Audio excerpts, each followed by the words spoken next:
Inheritable character वाला करना था, ये रिजल्ट होगा क्रॉसिंग ओवर के कारण। हेलो बच्चों, वेलकम टू हॉरिजॉन एकेडमी। हम लोगों ने एक सीरीज स्टार्ट किया है 12th बोर्ड के कुछ इंपॉर्टेंट क्वेश्चंस बायो के लिए।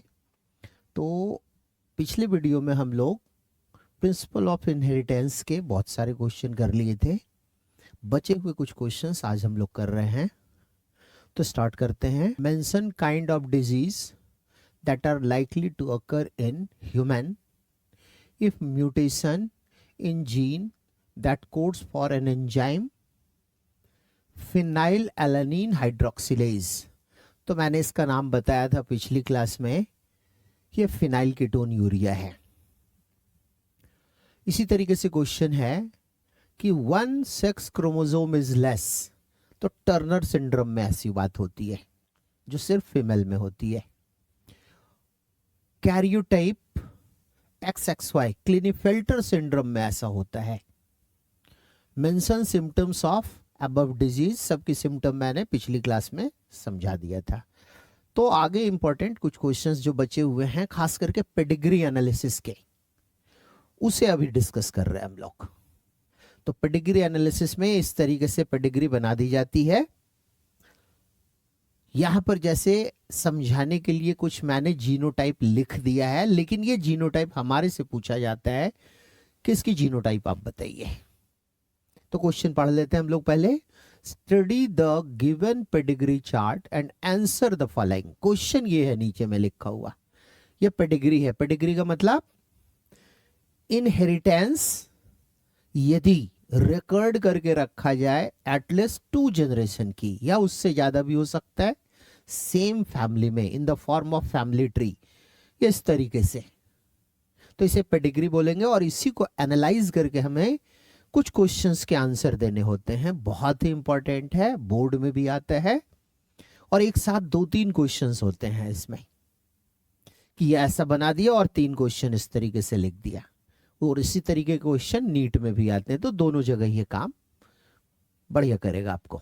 देखो इधर, यहां पे इसके क्वेश्चंस को सॉल्व करने के लिए मैंने कुछ हिंट्स लिख रखा है, और ये बहुत ही इंपॉर्टेंट है। ये कोई रूल नहीं है, पहले ही बता दे रहा हूं कि हर एक जगह लागू हो जाएगा, but most of the questions इस हिंट्स को पढ़ने के बाद सॉल्व हो जाती है।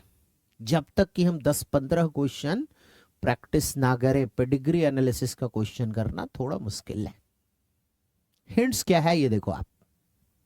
तो पहला हिंट्स यहां पे मैंने लिख रखा है, if trait is expressive in both parent and offspring, दोनों में यदि एक्सप्रेशन हो, यहां दोनों में है नहीं है, यहां पे ऑफस्प्रिंग में है लेकिन पेरेंट में नहीं है,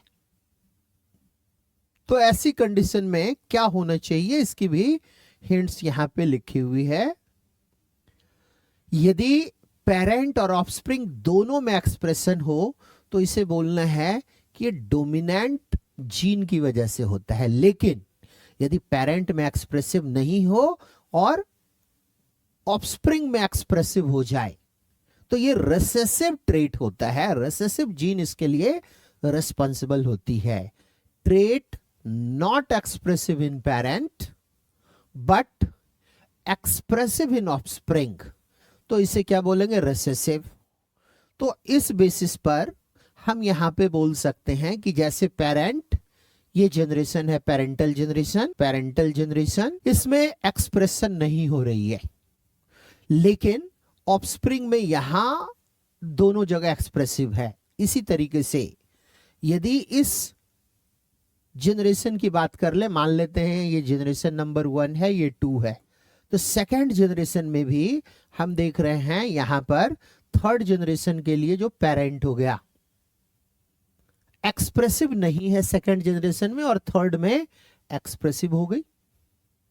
तो यदि ऐसा हो जाए तो ये रिसेसिव कैरेक्टर कहलाएगा, रिसेसिव कैरेक्टर। तो इस बेसिस पे क्वेश्चन जो लिखा हुआ है, इज द ट्रेट डोमिनेंट और रिसेसिव, हमारा आंसर हो जाएगा कि ये रिसेसिव है, ये रिसेसिव है। ठीक है, आगे हिंट्स पढ़ लेते हैं हम लोग पहले। Third number, if affected trait is present on both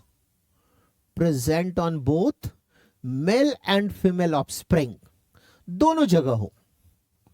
जैसे यहां फिर से एग्जांपल इसका हम लोग देख लें कि यदि एक्सप्रेशन मेल में भी हो रही हो और फीमेल में भी हो रही हो, एक्सप्रेशन यदि मेल और फीमेल दोनों में हो, ये जैसे फीमेल को रिप्रेजेंट किया जाता है और मेल को रिप्रेजेंट किया जाता है इस तरीके से रेक्टेंगल बना के, तो हम यहां पे बोल देंगे कि ये कैसी कैरेक्टर होगी। तो हिंट्स में यहां पे साफ साफ लिखा हुआ है जीन में बी ऑटोजोमल।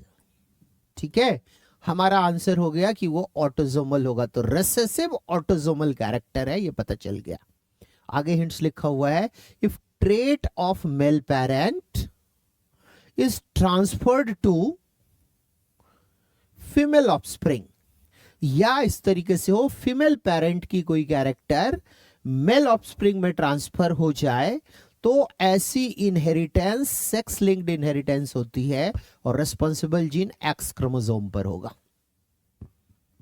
फिर इसी तरीके से trait of male parent is transferred to male offspring, male से कैरेक्टर अगले जनरेशन के मेल में ट्रांसफर हो जाए, तो बस एक ही कारण हो सकता है कि रिस्पॉन्सिबल जीन वाई क्रोमोसोम पर हो, तो वाई लिंक्ड इनहेरिटेंस कहलाएगा। इन्हीं 4-5 हिंट्स के बेसिस पर मैक्सिमम क्वेश्चन का आंसर पेडिग्री एनालिसिस का किया जा सकता है। ठीक है, अब आते हैं यहां पे क्वेश्चन हम लोग सॉल्व कर लेते हैं। क्वेश्चन ये इसमें पूछा गया है इज दिस ट्रेट डोमिनेंट और रिसेसिव। तो मैंने अभी समझाया यहां पर कि यदि पेरेंटल जनरेशन में एक्सप्रेशन नहीं हो और अगले में एक्सप्रेसिव हो जाए, पेरेंटल में एक्सप्रेशन नहीं हो अगले में एक्सप्रेसिव हो जाए, जैसे कि यहां पर है, तो इसे हम लोग बोलेंगे रिसेसिव। इसलिए हमारा आंसर फर्स्ट वाले क्वेश्चन का आ गया रिसेसिव। फर्स्ट क्वेश्चन का आ गया आंसर रिसेसिव। सेकंड क्वेश्चन है is the trait is sex linked और ऑटोसोमल। तो यदि मेल और फीमेल दोनों में एक्सप्रेशन हो जाए ऑफस्प्रिंग में, तो it is autosomal. Sex link किसको बोले थे कि मेल की कैरेक्टर फीमेल में, फीमेल की कैरेक्टर मेल में ट्रांसफर हो जाए अगले जनरेशन में। तो हमारा बी का आंसर हो गया it is autosomal, autosomal. Next है give the genotype of parent in generation 1 of their third and fourth child of second generation. मैं सारे का लिख देता हूं क्या क्या हो सकता है और उसी के हिसाब से यहां पे आंसर कर लेंगे। जैसे यदि एक्सप्रेशन नहीं हो रही है और हमारा आंसर आ गया यहां पे रिसेसिव, तो रिसेसिव को एक्सप्रेशन से रोकेगा कौन? डोमिनेंट। तो एटलीस्ट 1 डोमिनेंट एलील होनी चाहिए। तो कैपिटल ए या तो इसकी जीनोटाइप दोनों कैपिटल ए होगी या इसकी जीनोटाइप हो सकती है कैपिटल ए स्मॉल ए। अब दोनों में से क्या होगा वो आगे बता दिया जाएगा। यहां भी इसी तरीके से कैपिटल ए या कैपिटल ए।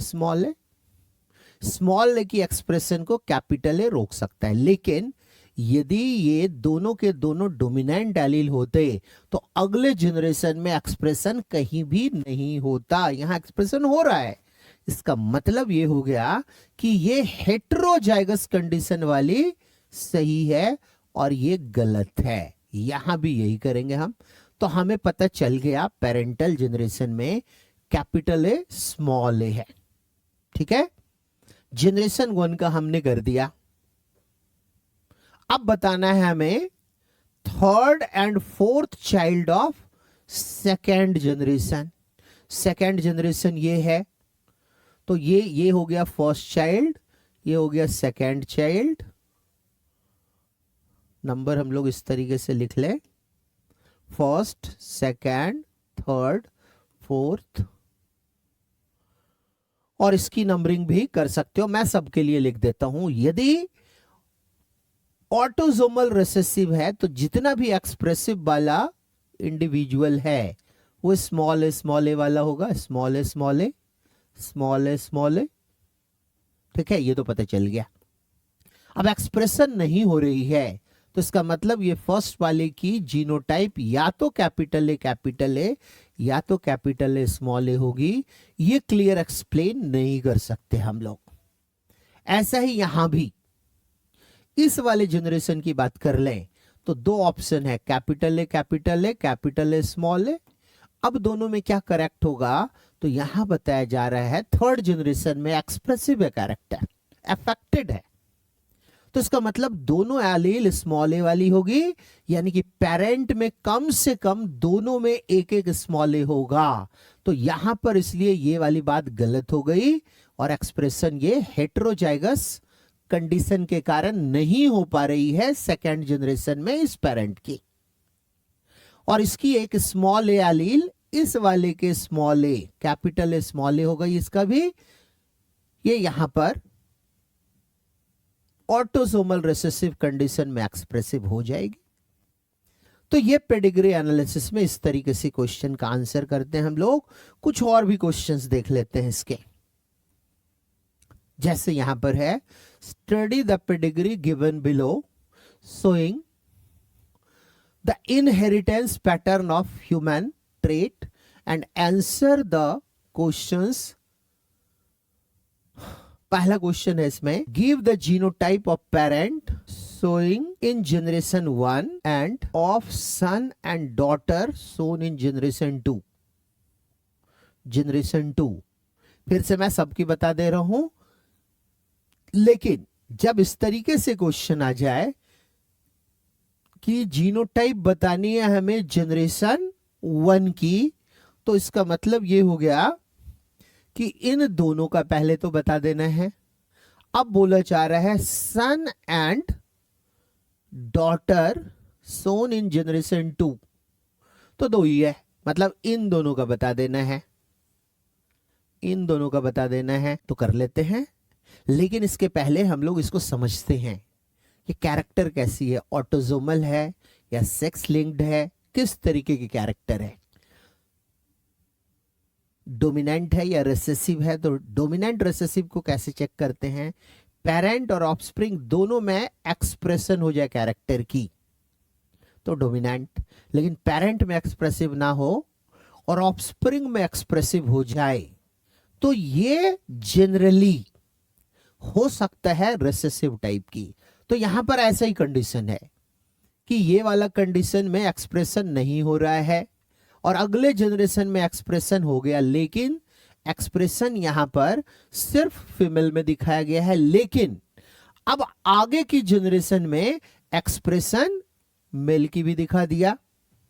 तो इसका मतलब ये हो गया कि ये ऑटोसोमल हो सकता है, क्योंकि यदि मेल की कैरेक्टर फीमेल में, फीमेल की कैरेक्टर मेल में आता तो सेक्स लिंक्ड होता है। ऐसा यहां पर कुछ नहीं है, ये फीमेल को भी एक्सप्रेसिव हो रहा है, ये मेल को भी एक्सप्रेसिव हो रहा है।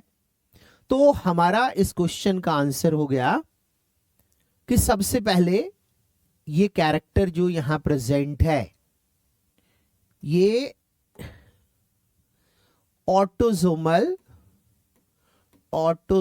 है और साथ में रिसेसिव भी है, रिसेसिव है, क्योंकि एक जनरेशन में एक्सप्रेशन नहीं हुई, अगले में एक्सप्रेशन हो गया। अब इसके बेसिस पर हम लोग जीनोटाइप लिखते हैं। तो फिर से जो भी यहां पर एक्सप्रेसिव होगी उसमें ऑटोसोमल कंडीशन रिसेसिव में होगा, तो यहां पर जीनोटाइप इसलिए स्मॉल ए होगा, यहां पर जीनोटाइप स्मॉल ए होगा। अब ये दो स्मॉल ए कहां से आएगा, इसी दोनों पेरेंट से। इसका मतलब कि कम से कम एक रिसेसिव कंडीशन में होगी। यदि दोनों डोमिनेंट हो जाता तो अगले जनरेशन में सारे ऑफस्प्रिंग अफेक्टेड होते, इसमें दिखाया हुआ ये अफेक्टेड नहीं है।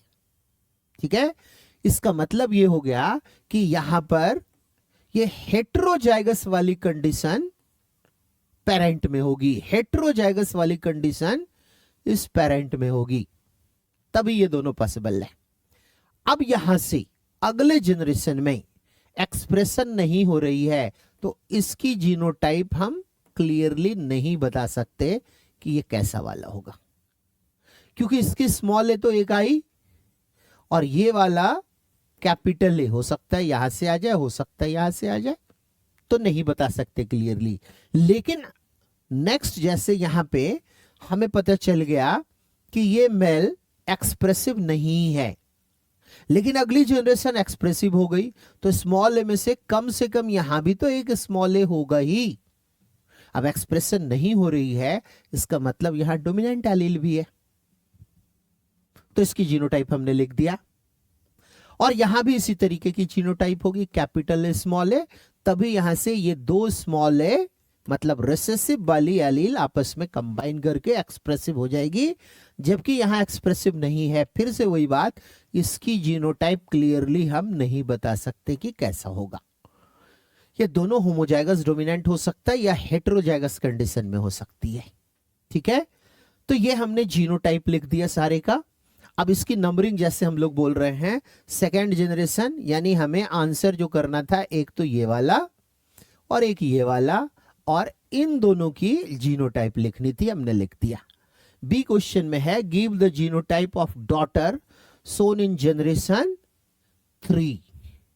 जनरेशन 3 की डॉटर यही है, तो एक तो ये वाला करना था, ये भी हमने कर दिया। नेक्स्ट है is the trait sex linked और ऑटोसोमल, हमने आंसर कर दिया ऑटोसोमल। तो एनालिसिस इसमें सारे की करनी है हमें, और उसके बाद अपने आप आंसर हमें पता चल जाएगा। नेक्स्ट क्वेश्चन में आते हैं। अब यहां पर कैरेक्टर क्या हो रहा है, मेल से कैरेक्टर अगले जनरेशन के फीमेल में आ गया। ठीक है, तो इसका मतलब ये सेक्स लिंक्ड हो सकता है। क्वेश्चन पढ़ लेते हैं, इसमें क्या लिखा हुआ है, explain the pattern of inheritance in the above pedigree. Is the inheritance is autosomal or sex linked? Is the inheritance dominant or recessive? तो देखो यहां पर पेरेंट में और ऑफस्प्रिंग में दोनों है, तो मैंने पहले ही बताया कि ये कोई रूल नहीं है, ये जस्ट हिंट्स है क्वेश्चन के आंसर का। एक पैटर्न हमें यहां पर मिल जाए यदि कम से कम 2 जनरेशन में, तो कंफर्म होकर कोई बात कर सकते हैं। जैसे यहां पर अगले जनरेशन में शो हो रहा है कि एक्सप्रेशन नहीं हुई और अगले में एक्सप्रेसिव हो गया, तो ये तो तय हो गया कि ये रिसेसिव कंडीशन में होगा, तभी ऐसा पॉसिबल है। इसका मतलब ये हो गया कि जो भी यहां पर अफेक्टेड वाले इंडिविजुअल हैं ये रिसेसिव कंडीशन में ही होंगे। ठीक है, और यहां पर ये वाला हो सकता है दोनों डोमिनेंट हो सकता है दोनों में से एक ही डोमिनेंट हो, तभी ये पॉसिबल है कि एक को इफेक्ट आया और एक को इफेक्ट नहीं आया। इसका मतलब ये वाला करेक्ट है और ये वाला गलत है। तो पेरेंटल जो मदर है वो हेटेरोजाइगस में है, और यहां पर इसकी वजह से जो सेकेंड जनरेशन की फर्स्ट डॉटर है ये हेटेरोजाइगस कंडीशन में होगी, तभी एक्सप्रेशन नहीं होगा, जबकि दूसरी वाली डॉटर यहां पर इसकी बात कर रहे हैं हम लोग, ये होमोजाइगस रिसेसिव में है, तभी एक्सप्रेशन हो गई। अब अगले बार यहां पर इसकी मैटिंग हुई है जिसमें कैरेक्टर एक्सप्रेसिव नहीं है, तो इसका मतलब ये हो गया कि इसकी जीनोटाइप या तो कैपिटल ए या कैपिटल ए स्मॉल ए है, और तब अगले जनरेशन की कैपिटल ए स्मॉल ए हो गई, क्योंकि एक एलील तो आएगा यहां से, एक जीन तो यहीं से आएगा, तो एक तो स्मॉल ए होगा, एक कैपिटल ए या तो इससे आएगा या तो इससे आएगा। ये दोनों में से क्या होगा इस इंडिविजुअल की, ये नहीं बता सकते क्लियरली। नेक्स्ट यहां भी यही चीज है कि एक्सप्रेशन हो गई, तो ये निश्चित रूप से ये क्लियर हो गया कि हेटेरोजाइगस कंडीशन में है, क्योंकि एक डोमिनेंट एलील यहां से आ गई है। ठीक है, तो ये तो यहां पर हो गया कि ये रिसेसिव है, ये हमें आंसर मिल गया। यहां पे हमें आंसर मिल गया कि ये पेडिग्री में जो जीन प्रेजेंट है रिसेसिव कंडीशन में है, रिसेसिव कंडीशन में। अब इज द इनहेरिटेंस डोमिनेंट और रिसेसिव, तो आंसर हो गया रिसेसिव। पहला वाला है is the inheritance is autosomal और सेक्स लिंक्ड। पहला वाला कंडीशन तो एक्सप्लेन कर रहा है कि ये सेक्स लिंक्ड है, लेकिन फिर से दूसरी कंडीशन में हमें कुछ भी पता नहीं चल रहा, और कैरेक्टर मेल में भी है फीमेल में भी आ रहा है इस तरीके से, तो हम एक्सप्लेनेशन नहीं दे सकते इसमें कि ये सेक्स लिंक्ड है, यानी ये अभी ऑटोसोमल कैरेक्टर ही है। तो हमारा आंसर आ गया autosomal recessive, autosomal recessive character है। नेक्स्ट क्वेश्चन में आते हैं हम लोग, फिर उसी तरीके की पेडिग्री है। यहां फिर से यदि देखा जाए तो पेरेंट में एक्सप्रेशन नहीं हो रही है और अगले जनरेशन में एक्सप्रेशन हो गई। पेरेंट में एक्सप्रेशन नहीं हो रही है और अगले जनरेशन में एक्सप्रेशन हो गई। और यहां पे एक पैटर्न हमें मिल रहा है कि कैरेक्टर सिर्फ मेल में आ रहा है, तो एक चांस यहां बनता है कि हो सकता है ये सिर्फ वाई क्रोमोसोम पर हो, एक कंडीशन हो सकता है। लेकिन वाई क्रोमोसोम पर यदि जीन प्रेजेंट होती तो पेरेंट में भी एक्सप्रेसिव होता, क्योंकि वाई क्रोमोसोम एक अकेला होता है, तो रिसेसिव भी होता यदि तो एक्सप्रेसिव होती हो। इसका मतलब ये वाई क्रोमोसोम पर नहीं है, लेकिन पैटर्न शो कर रहा है कि मेल में ट्रांसफर हो रहा है। तो कुछ कैरेक्टर ऐसे होते हैं जो जीन तो प्रेजेंट होती है ऑटोसोम पर, लेकिन वो जीन कहां प्रेजेंट है, मतलब मेल में है या फीमेल में है, वो डिसाइड करता है इसकी एक्सप्रेशन। जैसे ह्यूमन में बाल्डनेस वाली कैरेक्टर के लिए रिस्पॉन्सिबल जीन प्रेजेंट होती है ऑटोसोम पर, लेकिन ये बाल्डनेस की कैरेक्टर मेल में ज्यादा देखा जाता है। तो ऐसा हो सकता है, ठीक है। ऐसे डिसऑर्डर को सेक्स इन्फ्लुएंस्ड या सेक्स लिमिटेड इनहेरिटेंस कहा जा सकता है, ठीक है। तो यहां पर चूंकि फर्स्ट जनरेशन में नहीं है मेल में और मेल में आ गया, ये कंफर्म कर रहा है कि ये तो है तो ऑटोसोम में, और फर्स्ट में एक्सप्रेशन नहीं है और अगले में एक्सप्रेशन आ गई तो रिसेसिव है ये। तो पहले तो हम लोग यहां पे जो कंक्लूजन निकाले हैं वो लिख लेते हैं कि ये ऑटोसोम पर है और साथ में रिसेसिव है। अब क्वेश्चन पढ़ के आंसर कर लेते हैं। Give all the possible genotype of fourth, fifth and sixth. इसको अंडरलाइन कर लो, जिसका जिसका करना है, fourth, fifth and sixth. Second question है, a blood test shows that individual 14 is carrier of haemophilia. अब ये क्लियर कर लिया कि ये एक्स लिंक्ड है, ठीक है ना, यानी कि ऑटोसोमल यहां पर नहीं है। ये यहां पर ऑटोसोमल जो हम लोग पहले कंक्लूजन निकाले थे, आगे ये लिख दिया है कि ये हीमोफीलिया ही है। तो हीमोफीलिया के लिए रिस्पॉन्सिबल जीन प्रेजेंट होती है एक्स क्रोमोसोम पर, यानी हमारा यहां पर अभी और आगे कंक्लूजन ये आ गया कि ये सेक्स लिंक्ड है, एक्स लिंक्ड है, और रिसेसिव कंडीशन में है। क्यों ऐसा हो गया? क्योंकि यहां पर ये एक्सप्लेनेशन दे रहा है कि जो 14th वाला है, जो ये 14th वाला है, हाँ,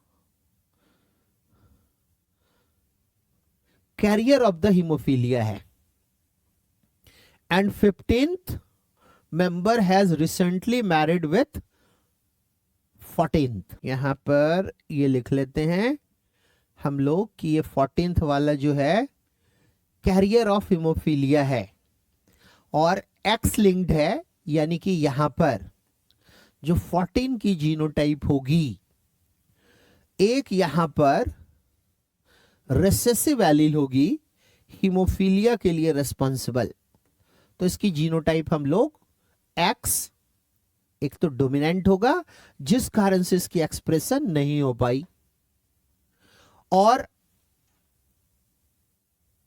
यहां पर एक हीमोफीलिया के लिए रिस्पॉन्सिबल जीन है, ठीक है।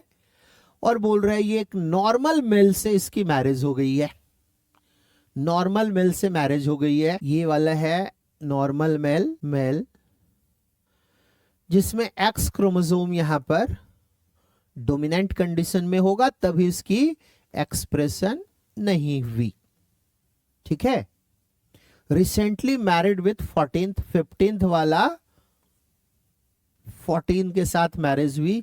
What is the probability that their first child will be haemophilia male? अब यहां पर दोनों की जीनोटाइप लिख के हम लोग आंसर कर सकते हैं। जैसे मैं आंसर ऊपर में लिख रहा हूं कि हमारे पास 14th की भी जीनोटाइप लिखी है और 15th की भी जीनोटाइप लिखी हुई है।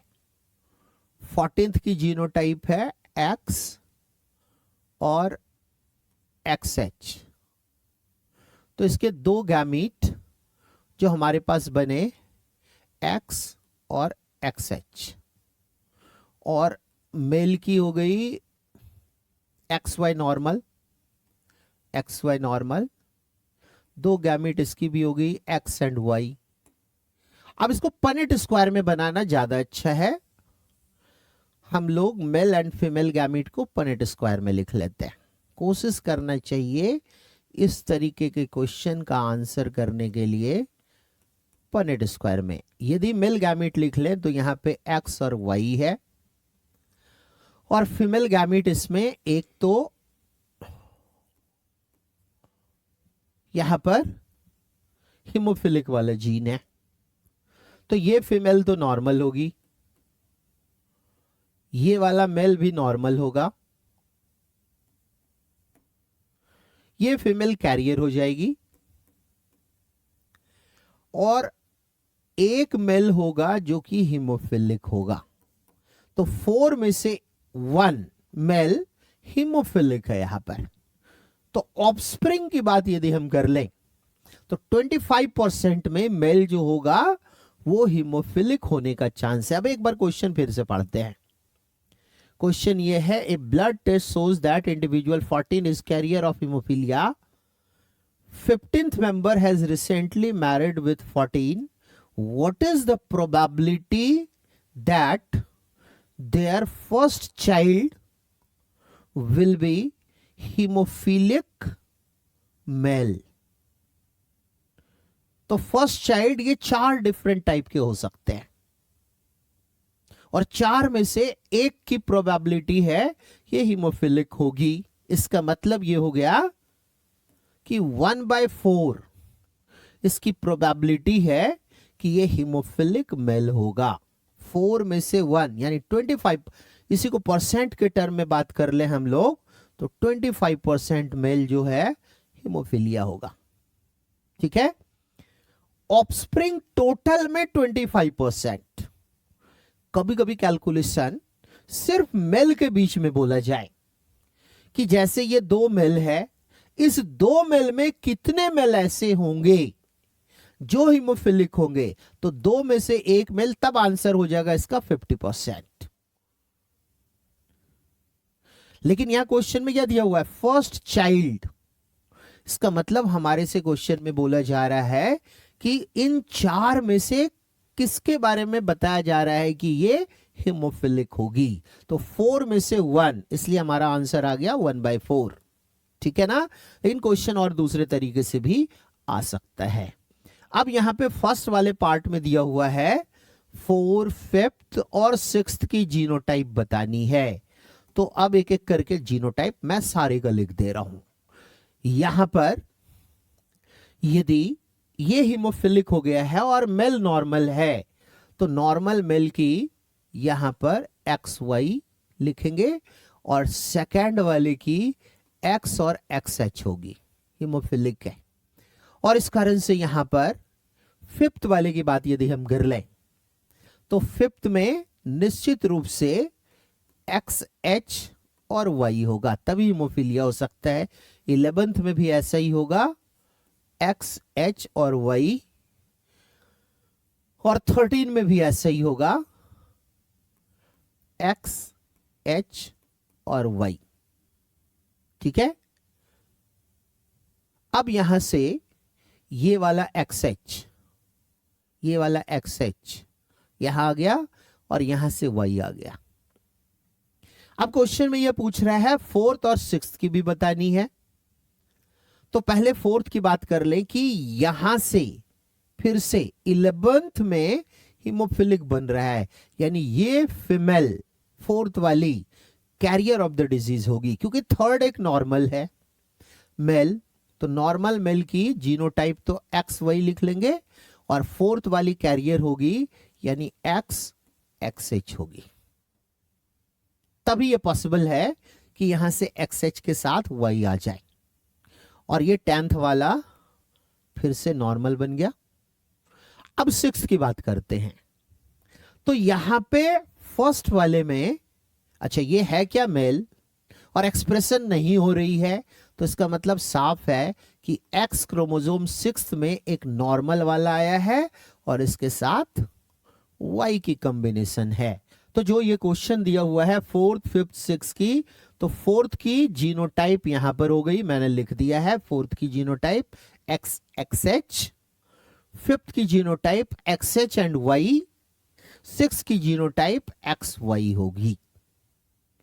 तो इस तरीके से ट्रायल एंड एरर मेथड से इस पेडिग्री एनालिसिस को हम आंसर कर सकते हैं। ठीक है। नेक्स्ट क्वेश्चन में आते हैं। हाँ, तो देखो पेडिग्री एनालिसिस की बहुत सारी क्वेश्चन हमने बता दिया, कुछ क्वेश्चन और प्रैक्टिस आप कर लो, फिर इसका आंसर बन जाएगा। अब इस प्रिंसिपल ऑफ इनहेरिटेंस में जो क्वेश्चंस मैक्सिमम जितने तरीके से आ सकते हैं हर एक टॉपिक का हमने बता दिया।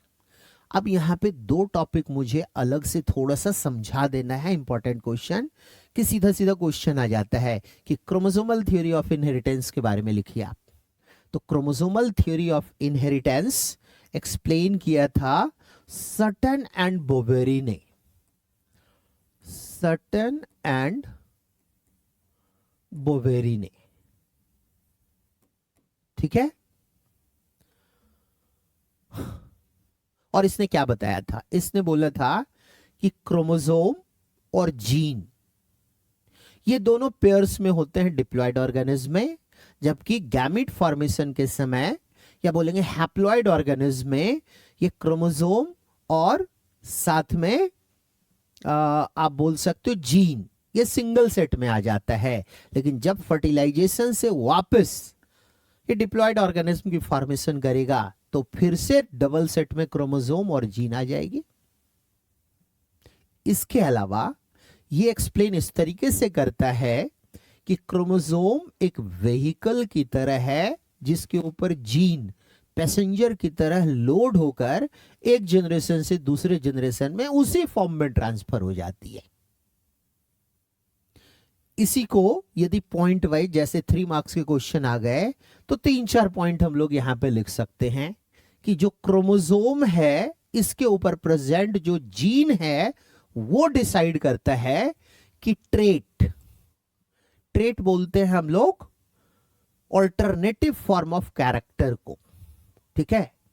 Inheritable character is trait. तो trait retain their number, structure and individuality. एक जनरेशन से दूसरे जनरेशन में यदि हम देख ले इनहेरिटेबल कैरेक्टर को और क्रोमोसोम को, तो उसकी नंबर, उसकी स्ट्रक्चर या उसकी इंडिविजुअलिटी एक जैसी दिखेगी दो या दो से ज्यादा जनरेशन में। बाकी हमने ये बताया है यहां पर कि डिप्लॉयड यदि ऑर्गेनिज्म है या डिप्लॉयड सेल है तो ये क्रोमोसोम हो या जीन हो ये पेयर में होती है प्रेजेंट। लेकिन जब गैमीट बनता है या गैमिटोफाइट की बात कर ले तो क्रोमोसोम और जीन की वन सेट रह जाती है जो फर्टिलाइजेशन के बाद फिर से पेयर में रिस्टोर्ड हो जाता है। यही है क्रोमोसोमल थ्योरी ऑफ इनहेरिटेंस। तो एक तो ये टॉपिक अलग से मैंने हेडिंग डाल के बता दिया कि यदि क्वेश्चन आ जाए सिंपल कि क्रोमोसोमल थ्योरी ऑफ इनहेरिटेंस को एक्सप्लेन करिए, मैं लिख देता हूं क्वेश्चन यहां पर। Question is what is chromosomal theory of inheritance. इसी तरीके से 12th बोर्ड में लिंकेज के ऊपर कुछ क्वेश्चंस आते हैं। कंपटीशन में इस क्वेश्चन का आंसर करना थोड़ा मुश्किल होता है, बट अपनी एनसीईआरटी में थोड़ी सी बातें लिखी हुई है तो बोर्ड में बहुत डिटेल में तो नहीं आता, बट हम लोग यहां पर एक बार समझ लेते हैं, चाहे जैसा भी क्वेश्चन आ जाए आंसर कर सकते हैं। लिंकेज वर्ड से ही मीनिंग निकाल सकते हैं कि लिंकेज का मतलब होता है कि किसी भी क्रोमोसोम के ऊपर जो जीन्स प्रेजेंट होगी, ये जीन यदि उसी फॉर्म में ट्रांसफर हो जाए अगले जनरेशन में, उसी फॉर्म में, तो बोलेंगे वो दोनों जीन आपस में लिंक्ड है। उसी फॉर्म में ट्रांसफर होने की टेंडेंसी को ही लिंकेज कहा जाता है। मेंडल ने अपने थ्योरी में, थर्ड नंबर थ्योरी में, इंडिपेंडेंट असॉर्टमेंट जो बताया था डायहाइब्रिड क्रॉस के बेसिस पर, तो उसने ये बोला था क्रोमोसोम के बारे में तो पता नहीं था उसे, उसने बोला था कि कैरेक्टर को कंट्रोल करने के लिए 1 पेयर यूनिट फैक्टर होते हैं और इसके लिए हाइट को उसने कैपिटल टी से ले लिया, राउंड शेप की सीड को कैपिटल आर और स्मॉल आर से रिप्रेजेंट किया। इसी तरीके से कलर के लिए, येलो कलर के लिए वाई जो कि डोमिनेंट थी, ग्रीन कलर के ऊपर रिप्रेजेंटेशन हुई। तो कोई सा भी एक कैरेक्टर लेके हम इसकी एक्सप्लेनेशन कर सकते हैं। जैसे देखो इधर मान लेते हैं एक सीड है राउंड शेप की और इसकी जीनोटाइप हेटेरोजाइगस कंडीशन में है, capital R small R, capital R small R, और इसका कलर है येलो, वो भी मान लेते हैं हेटेरोजाइगस कंडीशन में, तो कैपिटल वाई स्मॉल वाई लिखेंगे। क्रोमोसोम के ऊपर जीन की जो पोजीशन होती है उसे लोकस कहा जाता है। तो एक पर्टिकुलर लोकस पर जो भी जीन प्रेजेंट है वो उसी फॉर्म में अगले जनरेशन में ट्रांसफर हो जाए, इसकी क्या प्रोबेबिलिटी है, उसी फॉर्म में अगले जनरेशन में ट्रांसफर होने की टेंडेंसी का नाम लिंकेज कहा जाता है। और यदि नहीं हो सके तो उसे रिकॉम्बिनेशन कहा जाता है। तो रिकॉम्बिनेशन क्रॉसिंग ओवर के कारण होती है। तो जैसे यहां से हमें गैमीट बनाना हो तो 4 डिफरेंट टाइप के गैमीट बनाते हैं। यदि capital R small R capital Y small Y को हम क्रोमोसोम के ऊपर इसकी पोजीशन से रिप्रेजेंट करें और ये gene capital R capital Y के फॉर्म में अगले जनरेशन में ट्रांसफर हुआ, यह स्मॉल आर स्मॉल वाई, तो पेरेंट की अरेंजमेंट ऐसी है, ऐसे गैमीट को पेरेंटल गैमीट कहेंगे, पेरेंटल गैमीट कहेंगे। और यदि इसकी क्रॉसिंग ओवर हो गई कैपिटल आर की स्मॉल वाई के साथ या स्मॉल आर की कैपिटल वाई के साथ, तो ये कब बन सकता है? जब इन दोनों होमोलोगस पेयर ऑफ क्रोमोसोम में क्रॉसिंग ओवर हो जाए, तो क्रॉसिंग ओवर से नए तरीके का गैमेट बन जाता है, जीन की नई अरेंजमेंट हो जाती है और इसी का नाम रिकॉम्बिनेशन होता है। इसलिए ये रिकॉम्बिनेंट टाइप के गैमेट कहलाते हैं, रिकॉम्बिनेंट गैमेट कहलाते हैं। अब यदि genotype capital R small R capital Y small Y लिखा हो तो इसका दो मीनिंग हो सकता है। पहला मीनिंग तो मैंने यहां पे समझा दिया कि अरेंजमेंट ऐसी हो सकती है।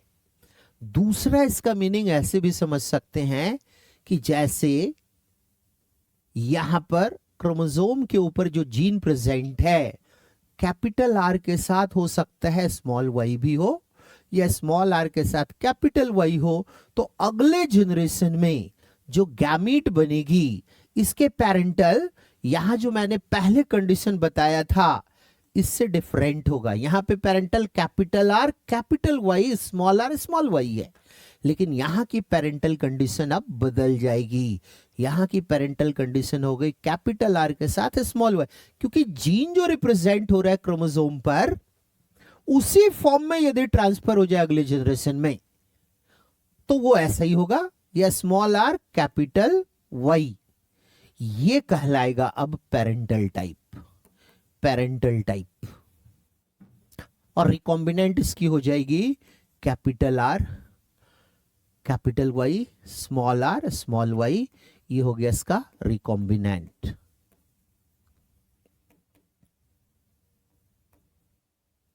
मतलब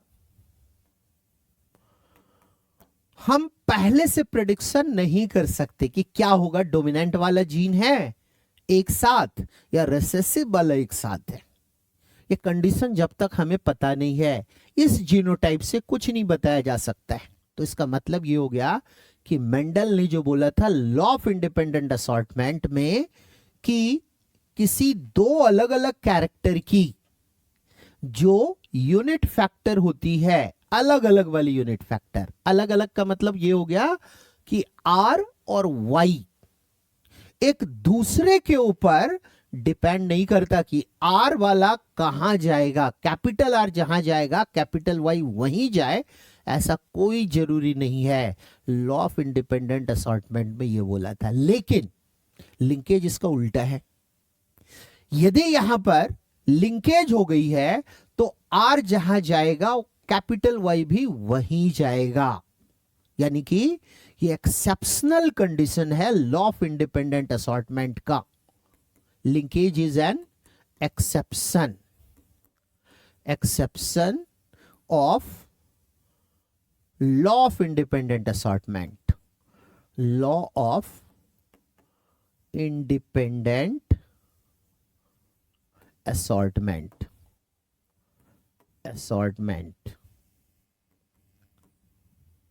ठीक है,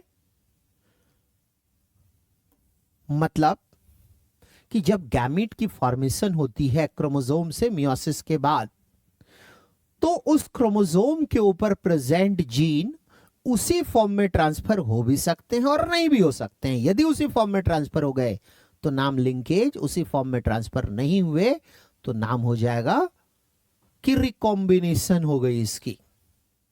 ठीक है, अब टीएच मॉर्गन ने ये लिंकेज की फेनोमेना डिस्कवर की थी जब वो एक्सपेरिमेंट कर रहा था लिंकेज फेनोमेना की एक्सप्लेनेशन टीएच मॉर्गन ने दिया था। टीएच मॉर्गन ने, और इसने ये बताया था कि जब कभी भी कोई दो जीन एक साथ अगले जनरेशन में ट्रांसफर हो जाए तो लिंकेज कहते हैं। और ये तब इससे मिली फेनोमेना जब ये वर्क कर रहा था while working on I colour, दूसरा बॉडी कलर और विंग साइज, और तीनों के लिए रिस्पॉन्सिबल जीन एक्स क्रोमोसोम पर था। ऐसा इसे रिजल्ट मिला। यहां से इसने एक एक्सपेरिमेंट अपनी एनसीईआरटी में दी गई है कि यदि मेल ड्रोसोफिला की जो कि ब्राउन बॉडी और रेड आई कलर वाले की क्रॉसिंग करा दी जाए एक फीमेल ड्रोसोफिला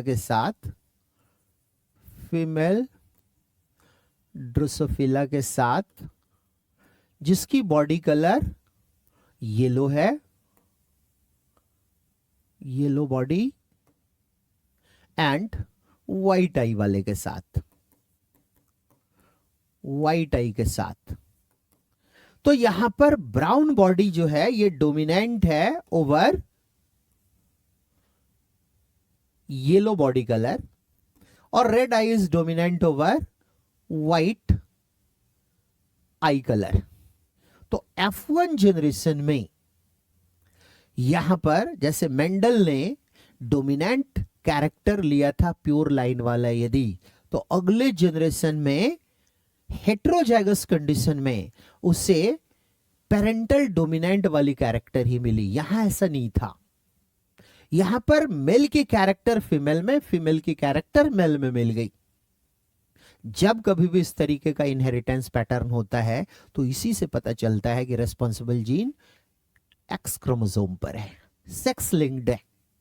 और यहां पर इस क्रॉसिंग का रिजल्ट यह मिला था कि F2 जनरेशन में 98.7% तक पेरेंटल इंडिविजुअल मिली थी। तो पेरेंटल इंडिविजुअल क्यों ज्यादा मिला? उसका रीजन यही है कि आई कलर और बॉडी कलर के लिए रेस्पॉन्सिबल जीन जो एक्स क्रोमोसोम पर है वो एक दूसरे के काफी नजदीक है और वो उसी फॉर्म में 98.7% ट्रांसफर होने की टेंडेंसी रखता है और इसी टेंडेंसी का नाम लिंकेज है। एनसीईआरटी में अब जो डोमिनेंट कैरेक्टर है इसे वाइल्ड वैरायटी बोल दिया गया है। वाइल्ड वैरायटी, एक तो प्रॉब्लम बच्चों को यहां पे होती है, तो वाइल्ड का मतलब यहां पे डोमिनेंट से समझना है, ठीक है। इसकी यदि हम F1 जनरेशन निकालें और उसकी सेल्फिंग करा दे तो F2 जनरेशन में जो मेंडल को 9331 रेशियो मिला था यहां नहीं मिलता है। यहां पेरेंटल 98.7% और रिकॉम्बिनेंट, ये डेटा हमें याद रखना होगा, रिकॉम्बिनेंट यहां पर सिर्फ 1.3% मिला। उसका रीजन यदि पूछा जाए तो बोलेंगे आई कलर बॉडी कलर के लिए रेस्पॉन्सिबल जीन एक्स क्रोमोसोम पर क्लोजली एसोसिएटेड है, वो अलग अलग नहीं हटना चाहता है। 98.7% तक एक साथ रहने की प्रोबेबिलिटी रखता है, इसलिए F2 जनरेशन में इस तरीके की कंडीशन होती है। अब ये एक्स क्रोमोसोम के ऊपर प्रेजेंट है तो इसे बिना डायग्राम के आप यदि ड्रॉ करोगे, समझाओगे तो जीनोटाइप मेल का लिख ही नहीं पाओगे, क्योंकि हमारी आदत है मेंडल्स लॉ वाली क्रॉसिंग लिखने की कि हम एक कैरेक्टर को एक्सप्रेस करने के लिए 1 पेयर यूनिट फैक्टर लिखते हैं, लेकिन मेल ड्रोसोफिला में वाई क्रोमोसोम और एक्स क्रोमोसोम तो एक ही है और जीन कहां प्रेजेंट है, तो जीन प्रेजेंट है एक्स क्रोमोसोम पर। फीमेल के लिए तो लिखा जा सकता है, यहां पर फीमेल के लिए यदि जीनोटाइप हमें लिखना हो तो येलो बॉडी कलर के लिए स्मॉल y लिख दिया हमने, व्हाइट आई के लिए स्मॉल w लिख दिया हमने, तो y और w ये जीन तो लिख दिया हमने। लेकिन मेल के लिए यदि 2 बार y लिख ले हम लोग, चाहे कैपिटल में ही लिख लो आप, तो ये तो गलत है, क्योंकि 2 एक्स क्रोमोसोम तो है ही नहीं और जीन प्रेजेंट होती है क्रोमोसोम के ऊपर। यानी यहां पर सिर्फ एक ही वाई क्रोमोसोम है और एनसीईआरटी ने डोमिनेंट कैरेक्टर को वाई प्लस और डब्ल्यू प्लस से रिप्रेजेंट किया है, तो इसकी जीनोटाइप हम ऐसा लिखेंगे। यहां से फिर से 2 गैमीट आप ड्रॉ करोगे जो एनसीईआरटी में लिखी हुई है, इसको सेपरेट करके मेल में हमेशा 2 ही गैमीट बनेगा। फीमेल यदि होमोजाइगस है तो एक ही बनेगी, लेकिन अगले जनरेशन में आप देखोगे, जैसे मैं बता देता हूं, यहां से गैमीट है एक्स एक ही बनेगी, वाई एंड डब्ल्यू, लेकिन यहां से एक्स क्रोमोसोम के ऊपर तो ये जीन है present Y plus W plus, और वाई क्रोमोसोम के ऊपर जीन नहीं है, तो वाई क्रोमोसोम यहां पर एक अलग गैमीट बनाया, ये एक अलग गैमीट बनाया। अब इसको भी पनेट स्क्वायर में यदि आप लिख लो तो मेल फीमेल यहां पर हम इस तरीके से एक्सप्लेन कर सकते हैं।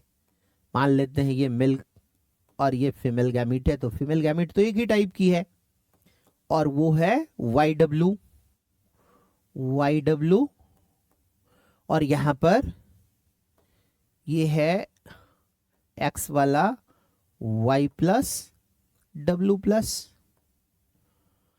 यानी जो यहां से फीमेल ड्रोसोफिला बनेगी एक्स एक्स वाली, उसमें वाई प्लस डब्ल्यू प्लस और वाई डब्ल्यू ये हेट्रोजाइगस में हो गई, और एक भी वाई प्लस बन गया यहां पर, तो ऐसे कंडीशन को हम बोलेंगे किसकी बॉडी कलर, इसकी बॉडी कलर ब्राउन हो गई, फीमेल की ब्राउन बॉडी कलर, और डब्ल्यू प्लस होने के कारण रेड आई कलर हो गया। और इसी तरीके से यहां पे वाई और एक्स को रिप्रेजेंट कर ले, तो ये जो मेल यहां पे फर्स्ट जनरेशन का बना वाई और डब्ल्यू वाला, ये अब येलो बॉडी और वाइट आई वाली बन गई, मेल बन गया येलो बॉडी वाइट आई। पेरेंट में यदि इसको देखा जाए तो येलो बॉडी वाइट आई फीमेल की कैरेक्टर है, और इस कारण से हम अब यहां पे बोल सकते हैं कि फीमेल वाली कैरेक्टर अगले जनरेशन के मेल में और मेल वाली कैरेक्टर अगले जनरेशन के फीमेल में ट्रांसफर हो गई। इन्हीं दोनों की सेल्फिंग कराई जाए तो मेल से तो फिर से 2 गैमेट बनेगा, लेकिन फीमेल से अब यहां पर 4 डिफरेंट टाइप के गैमेट बनेंगे। इनमें से 2 parental Y plus W plus और वाई डब्ल्यू, ये पेरेंटल हो गए, बिल्कुल सेपरेट कर देना है। और यदि y प्लस के साथ w लिख दिया जाए तो ये रिजल्ट होगा क्रॉसिंग ओवर के कारण। तो यहां पर चूंकि F2 जनरेशन में रिकॉम्बिनेंट बहुत ही कम 1.3% में मिले हैं, इसका मतलब कि जो रिकॉम्बिनेंट गैमीट यहां से बनेगी वो भी बहुत कम मिलेगी।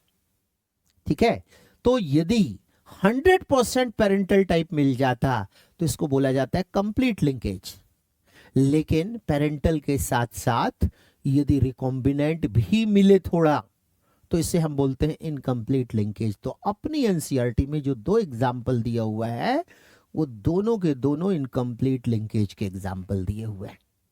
ठीक है, तो ये जो एक इंपॉर्टेंट टॉपिक है यहां पर लिंकेज, इसके बारे में मैंने ये तुम्हें समझा दिया कि लिंकेज जीन की वो टेंडेंसी है जिसमें जीन एक साथ अगले जनरेशन में ट्रांसफर होने की टेंडेंसी रखता है।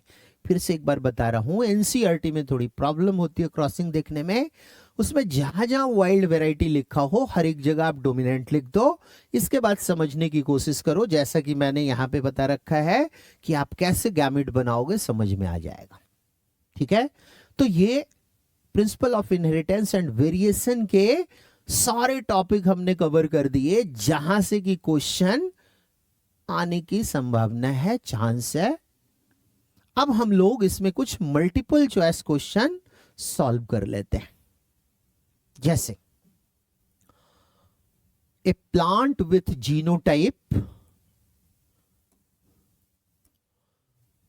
जीनोटाइप यहां पे दिया हुआ है capital R small R, capital Y small Y, यानी heterozygous condition, is back crossed with a double recessive.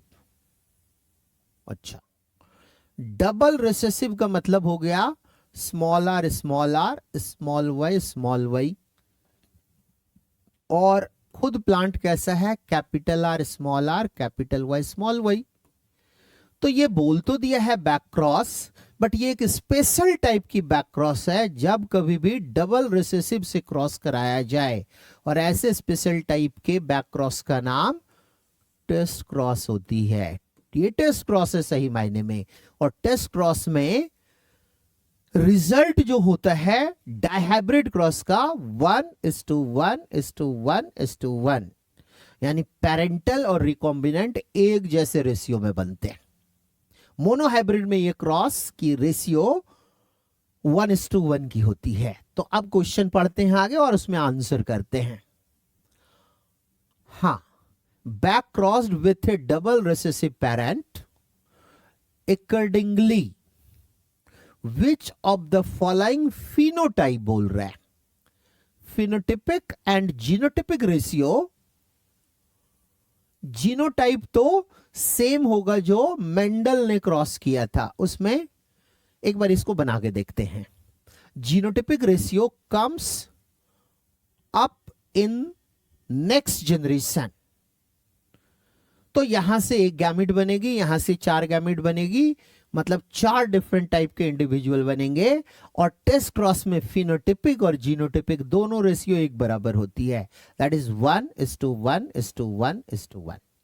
ठीक है, तो यहां दिया हुआ है फिनोटिपिक रेशियो 1:1 और जीनोटिपिक गलत है, ये नहीं हो सकता, दोनों रेशियो एक जैसी होती है। फिनोटिपिक रेशियो तो कई बार लिख दिया गया है, ये भी ठीक नहीं है। नेक्स्ट है फिनोटिपिक रेशियो 1:1:1:1 और जीनोटिपिक, बिल्कुल यही आंसर है कि दोनों रेशियो एक बराबर हो जाती है। नेक्स्ट क्वेश्चन पे आते हैं हम। सेलेक्ट द इनकरेक्ट आंसर बताना है। हैनकिंग ने एक्स बॉडी किया था खोज, एक्स क्रोमोसोम को इसने एक्स बॉडी बोला था। एक्सोटाइप सेक्स डिटर्मिनेशन ग्रास हॉपर में होती है, ये बिल्कुल सही है। Colour blindness sex linked recessive disorder है, ये भी ठीक है। टीएच मॉर्गन डायहाइब्रिड क्रॉस, यही गलत है, तो हमारा आंसर यही हो गया। ठीक है, टीएच मॉर्गन ने अभी तुरंत हम लोग पढ़े हैं लिंकेज फिनोमेना की एक्सप्लेनेशन दिया था। ठीक है, नेक्स्ट क्वेश्चन पे आते हैं। Choose the incorrect statement about law of dominance. तो पहले मैं बता देता हूं, लॉ ऑफ डोमिनेंस 2 पोस्टुलेट के ऊपर बेस्ड है।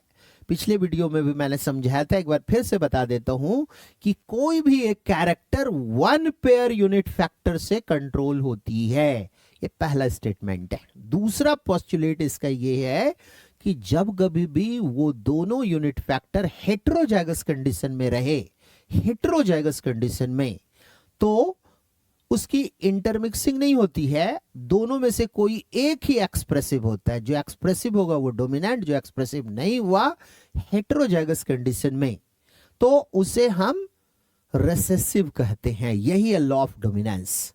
तो पढ़ लेते हैं। It is used to explain the expression of only one of the, हमें करेक्ट बोलना है या इनकरेक्ट? इनकरेक्ट बोलना है। ठीक है, फिर से पढ़ता हूं मैं। It is used to explain the expression of only one of the parental character in monohybrid cross in F1 generation. अगला ऑप्शन है it does not explain the expression of both parental character in F2 generation. C है it also explain the phenotypic ratio 3:1 obtained in F2 generation.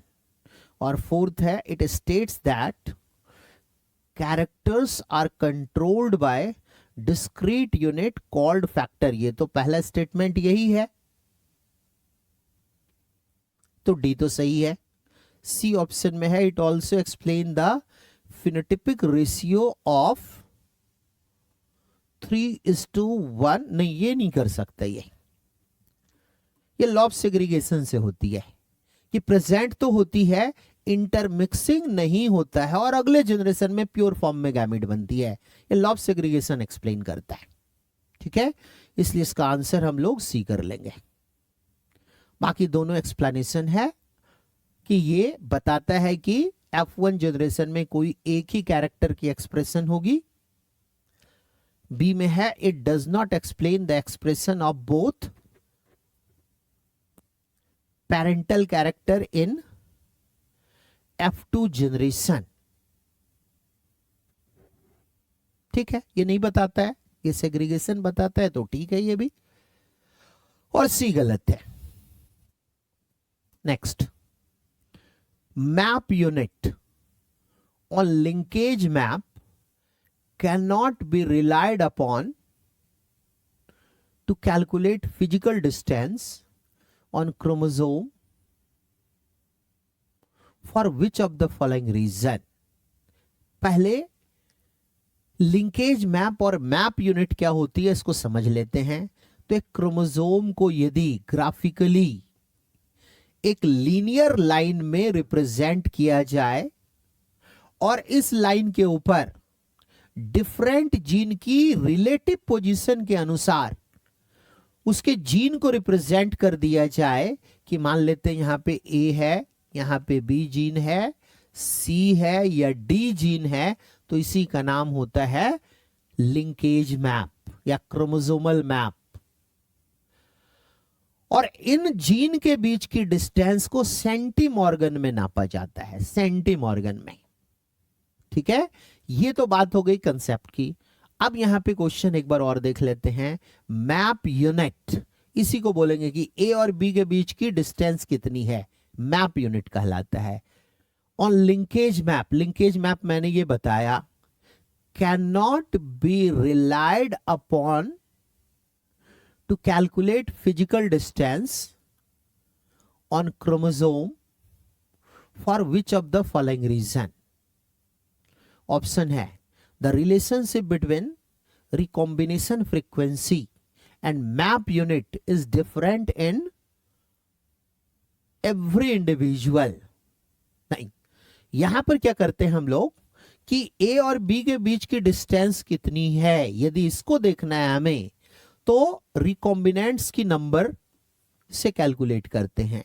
और इसी recombination frequency को map unit भी कहा जाता है। मैप यूनिट यही है। कैसे निकालते हैं?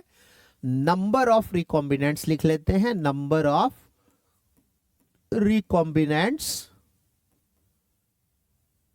Divided by total number of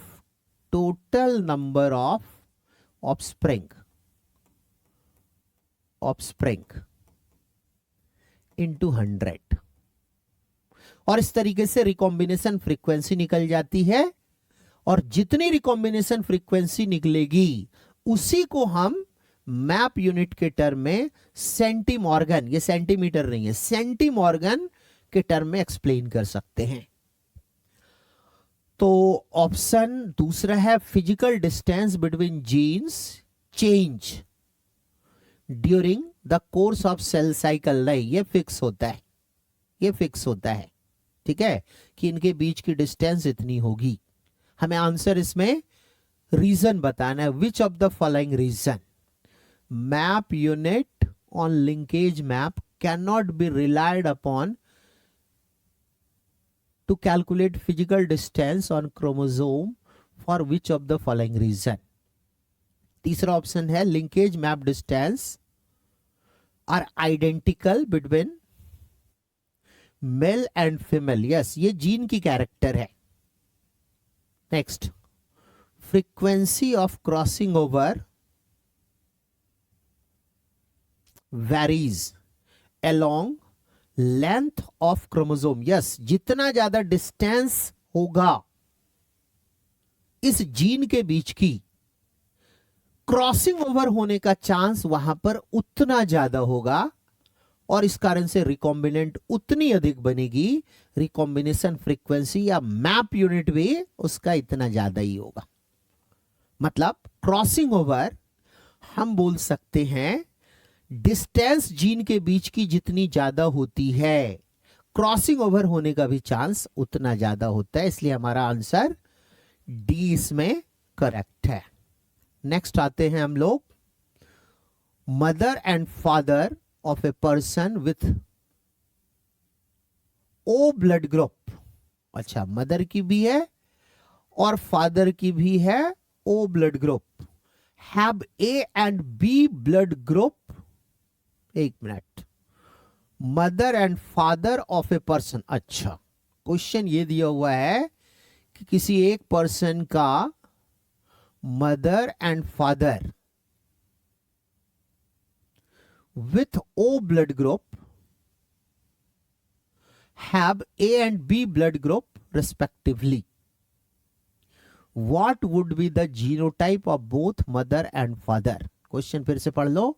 Mother and father of a person with blood group O, मतलब पर्सन की ब्लड ग्रुप O है, ठीक है. एक पर्सन है जिसकी O ब्लड ग्रुप है, इसका मतलब इसकी जीनोटाइप IO दोनों रिसेसिव एलील हैं. अब बोल रहा है O blood group have A, मतलब मदर की ब्लड ग्रुप A है and B blood group respectively. Father की B है, फादर की B ब्लड ग्रुप होने का रीजन बोल सकते हैं कि यहां पे कम से कम 1 जीन या एलील IB टाइप डोमिनेंट होगी. लेकिन यहीं से O ब्लड ग्रुप वाला पर्सन बना है, यानी ये हेटेरोजाइगोट में होगा और मदर की है A ब्लड ग्रुप, यानी IAIO ये वाला होगा. तभी ये पॉसिबल है कि ये IO यहां पे क्रॉस करके जो इसके अगले ऑफस्प्रिंग है उसकी ब्लड ग्रुप O हो सकती है. तो फादर का BIBIO और मदर का IAIO हो जाएगा. तो मदर इज होमोजाइगस नहीं, दोनों में से दोनों हेटेरोजाइगस है. Mother is heterozygous for A, ये तो ठीक लग रहा है. एंड फादर इज होमोजाइगस, ये गलत हो गया फिर से. Both mother and father is heterozygous for A. Mother A है, ठीक है, और फादर है B रेस्पेक्टिवली. तो हमारा आंसर यही हो गया जो क्रॉसिंग करके लिखे हैं. नेक्स्ट क्वेश्चन में हम लोग आते हैं. Read the following statement and select the correct option. पहला है असर्शन में Mendel used true breeding P line for his experiment. Yes, सबसे पहले जो मेंडल ने लिया था प्लांट, जैसे सीड का कलर और सीड के शेप के लिए, तो ये कैपिटल R कैपिटल Y की क्रॉसिंग इसने करा था स्मॉल r स्मॉल y से. तो ये होमोजाइगस कंडीशन में जब रहे, इसी को प्योर लाइन प्लांट कहते हैं. तो ऐसा किया था वो, बिल्कुल सही है.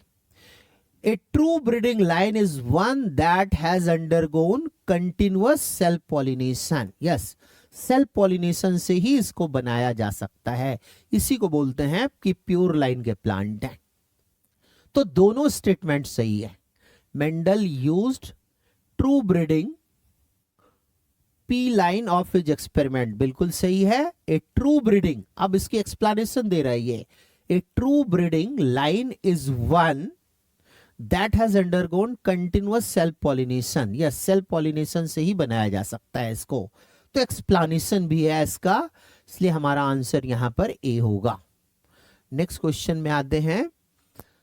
चूज द इनकरेक्ट बोलना है यहां पर. Statement from the following about pleiotropy. अब प्लियोट्रॉपी के बारे में पहले ही बता देते हैं.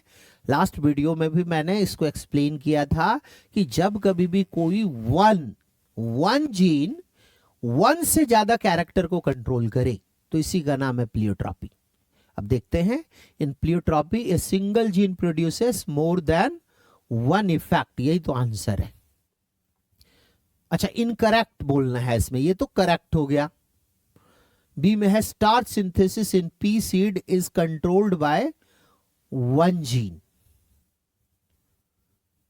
Next, P seed have capital B genotype produce small starch grains. यदि कैपिटल में हम लिखते हैं तो इसका मतलब जनरली डोमिनेंट होता है. हालांकि बहुत अच्छा ये ऑप्शन नहीं है. हमें बताना चाहिए कि डोमिनेंट है कि रिसेसिव है. कोई जरूरी नहीं है कि डोमिनेंट को कैपिटल B ही लिखा जाए, बट इन जनरल ऐसा समझा जा सकता है. तो यदि डोमिनेंट कंडीशन में होगी तो लार्ज साइज की ग्रेन होगी, और इसमें क्या लिखा हुआ है? Small size. और डी भी एक बार पढ़ लेते हैं। Small B homozygote pea produce wrinkled seed. अब इसमें हमें यह पता नहीं है कि बी वाला जीन किससे कंट्रोल करता है। यदि मान लिया जाए कि बी वाला जीन शेप और साइज दोनों को कंट्रोल कर रहा है, तो स्मॉल बी रिंकल्ड ही होगा, और कैपिटल बी से स्टार्च साइज बड़ी होगी।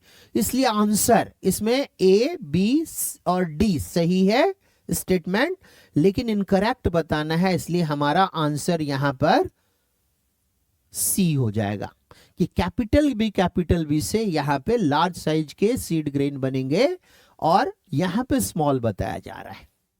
नेक्स्ट क्वेश्चन में आते हैं, विच of the following is dominant trait chosen bye Mendel for P plant. तो डोमिनेंट था सीड का कलर, यदि बात कर ले तो येलो कलर, बट पॉड की कलर ग्रीन डोमिनेंट थी। ठीक है, यहां पे ये कलर की ही बात कर रहा है, पॉड के कलर की बात कर रहा है। क्वेश्चन है विच of the following is a dominant trait chosen bye Mendel for P plant. तो ग्रीन पॉड की कलर ये डोमिनेंट थी। ठीक है, डोमिनेंट थी ग्रीन पॉड, और ग्रीन सीड यदि बात कर ले तो वो रिसेसिव था। ठीक है, next question, the law of independent assortment can be explained with the help of dihybrid cross से, क्योंकि ये दो अलग अलग कैरेक्टर के दो जीन की बात कर रहा है। जैसे कैपिटल आर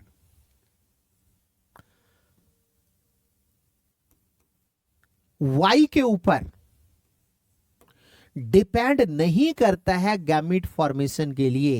ये हो सकता है कैपिटल आर के साथ कैपिटल वाई आए या कैपिटल आर के साथ कैपिटल वाई ना भी आए, दोनों बात पे डिपेंड करेगा। ठीक है, यानी आर जहां जाएगा वाई वहां जाएगा, ये जरूरी नहीं है। ठीक है ना, यानी डिपेंड नहीं करता है, तो डायहाइब्रिड क्रॉस के बिना नहीं बताया जा सकता है, इसलिए इसको हम आंसर करेंगे dihybrid cross. Law of independent assortment dihybrid cross के ऊपर बेस्ड थी। नेक्स्ट क्वेश्चन है, what is the number of linkage group. Linkage group के नंबर कैलकुलेट करने का एक हिंट्स बता देता हूं, वो ये है कि हैप्लॉइड सेट, क्रोमोसोम की जो हैप्लॉइड सेट है उसमें क्रोमोसोम के नंबर कितनी है। जैसे पी प्लांट पाइसम सेटाइबम में 7 पेयर्स ऑफ क्रोमोसोम होते हैं, यानी हैप्लॉइड सेट में 7 क्रोमोसोम। ड्रोसोफिला की बात कर ले तो 4 पेयर्स ऑफ क्रोमोसोम होती है, यानी यदि लिंकेज ग्रुप की बात कर ले तो 4 हो गई। मैक्सिमम कितनी पॉसिबिलिटी है कि जीन एक साथ अगले जनरेशन में ट्रांसफर हो जाए, तो ये हैप्लॉइड सेट ऑफ क्रोमोसोम के नंबर के बराबर होती है। तो यहां पर गार्डन पी के लिए बोला जा रहा है, तो अभी तुरंत समझाया मैंने, गार्डन पी में 2n होती है 14, यानी लिंकेज ग्रुप की नंबर यदि बात कर ले तो 7। Next, read the following statement and select the correct answer. Only boy child could be born with substitution of glutamic acid by valine on 6th codon of beta chain of hemoglobin. कोई जरूरी नहीं है, responsible gene autosome पर होती है, इसलिए सिर्फ boy होगा ऐसा नहीं हो सकता है, वो गर्ल्स भी हो सकती है बॉयज भी हो सकता है। ठीक है, क्योंकि ये कंडीशन है सिकल सेल एनीमिया की, और सिकल सेल एनीमिया के लिए responsible gene autosomal recessive condition में होती है। ठीक है, नेक्स्ट है रीजन, इसका असर्शन तो गलत हो गया। Reason, the above mutation leads to sex लिंक्डनिंग, ऑटोजोमल दोनों गलती है, यानी कि हमारा आंसर डी हो गया। Both A and R false, दोनों गलत है statement. Next, label the stage A B C. अच्छा, यहां पर दिखाया गया एक सेल के अंदर क्रोमोसोम की नंबर, क्रोमोसोम नंबर यहां पे 4 है जैसे, तो मियोसिस की स्टेज दिखाई गई है और यहां पर ये इक्वेटोरियल प्लेट पे क्रोमोसोम की अरेंजमेंट है, यानी कि ये हो सकता है मेटाफेज में हो जाए और एनाफेज में ये अलग अलग हो जाता है। एनाफेज 1 की बात यदि कर लें तो बिना स्प्लिटिंग के क्रोमोसोम सेपरेट हो जाती है, यानी बी एनाफेज है और अब यहां पे सेल ये बन चुका, ठीक है। और मियोसिस से जो नए सेल बनते हैं वो गैमीट होती है। अब यहां पे फिर से डिवाइड करके 1 से 2 दिखा दिया गया, यानी कि सी वाला गैमीट है। तो पहला हो गया इक्वेटोरियल प्लेट में ये सेपरेशन को रिप्रेजेंट कर रहा है और बिना स्प्लिटिंग के सेपरेट हो रही है यहां पे। लेकिन यहां की बात कर लें तो जैसे ये यहां पर 2 क्रोमैटिड है, एक क्रोमोसोम की 2 क्रोमैटिड यहां साफ साफ दिख रही है और यहां पर दिख रहा है कि एक क्रोमोसोम की वो 2 क्रोमैटिड अलग हो रही है, टूट रही है। तो स्प्लिटिंग जब हो जाए तो वो एनाफेज 2 है और स्प्लिटिंग नहीं हो तो एनाफेज 1 है। तो यहां पर स्प्लिटिंग को नहीं दिखाया गया है, हालांकि इक्वेटोरियल प्लेट पे यदि अरेंजमेंट है तो मेटाफेज होती है।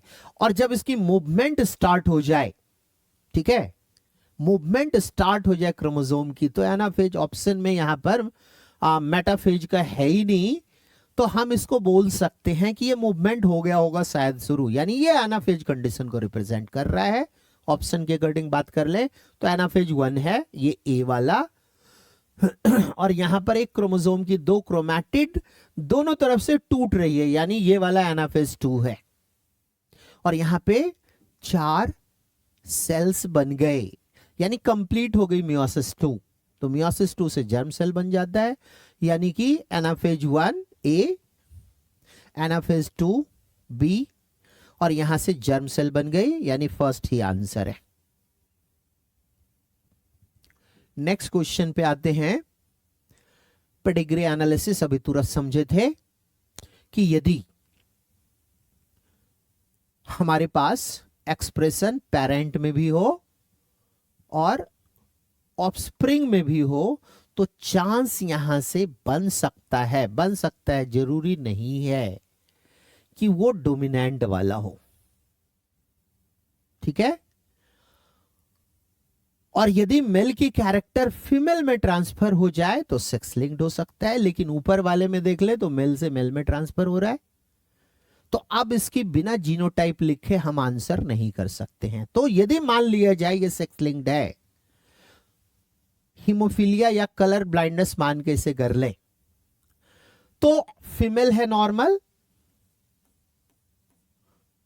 और मेल को यहां पे डिजीज हो गई है, यानी यहां पर हीमोफीलिया यदि इसको मान लिया जाए तो रिसेसिव कंडीशन में जीन है वाई वाली, ये एक्सप्रेशन हो सकता है। और अब आगे इसमें से कोई फीमेल कैरियर हो सकती है, लेकिन हमें यहां से ट्रेस करके आंसर करना है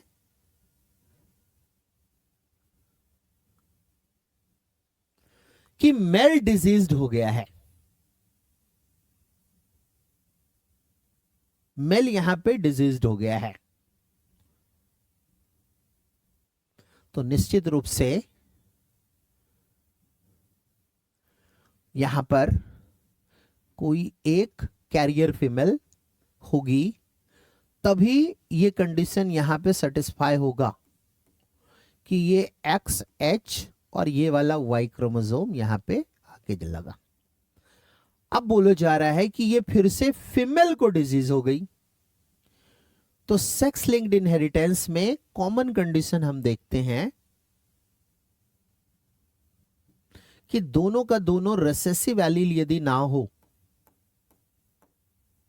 तब तक फीमेल डिजीज नहीं हो सकती है, कैरियर होगी। तो हमारे पास 4 ऑप्शन है यहां पर, ऑटोसोमल रिसेसिव और ऑटोसोमल डोमिनेंट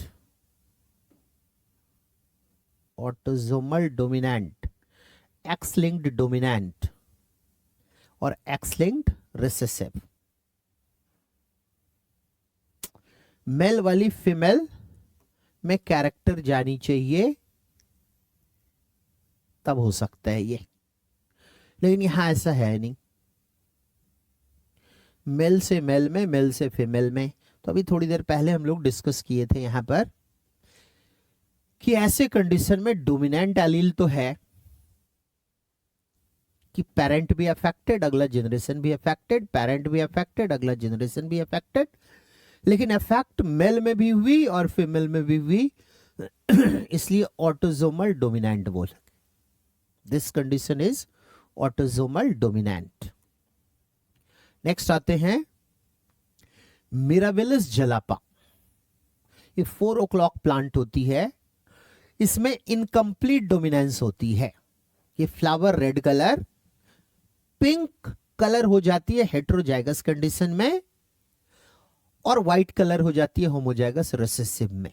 मिराबिलिस जलापा यही है कि जो अपनी एनसीईआरटी में स्नैपड्रैगन प्लांट के लिए दिया हुआ है क्रॉसिंग, लगभग वैसी ही कंडीशन स्नैपड्रैगन की तरह मिराबिलिस जलापा में होती है कि कैपिटल आर जीनोटाइप वाला रेड कलर हो जाता है, और होमोजाइगस रिसेसिव वाली यदि व्हाइट फ्लावर हो जाए तो जो F1 जनरेशन होती है, एक्चुअली इनकम्प्लीट डोमिनेंस एक क्वांटिटेटिव इनहेरिटेंस है, क्वांटिटी ऑफ द प्रोडक्ट। जो यहां पे जीन की प्रोडक्ट है उसकी क्वांटिटी पे डिपेंड करता है कैरेक्टर। तो होमोजाइगस डोमिनेंट में जो प्रोटीन बनेगा वो ज्यादा बनेगा, इसलिए फ्लावर की कलर रेड, लेकिन हेटेरोजाइगस कंडीशन में प्रोटीन जो सिंथेसाइज होगी थोड़ी कम होगी, इसलिए फ्लावर रेड नहीं होकर पिंक कलर की हो जाती है। और यदि इसकी सेल्फिंग करा दी जाए तो इसमें जो फिनोटिपिक और जीनोटिपिक रेशियो होते हैं, genotypic ratio in F2 generation ये बिल्कुल सेम हो जाता है 1:2:1।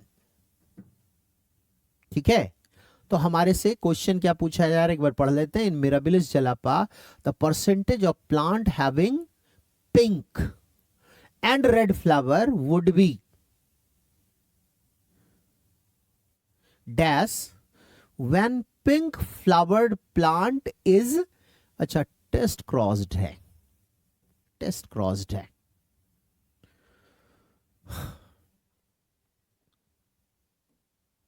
ये तो मैंने F2 जनरेशन की कंडीशन निकाल दिया।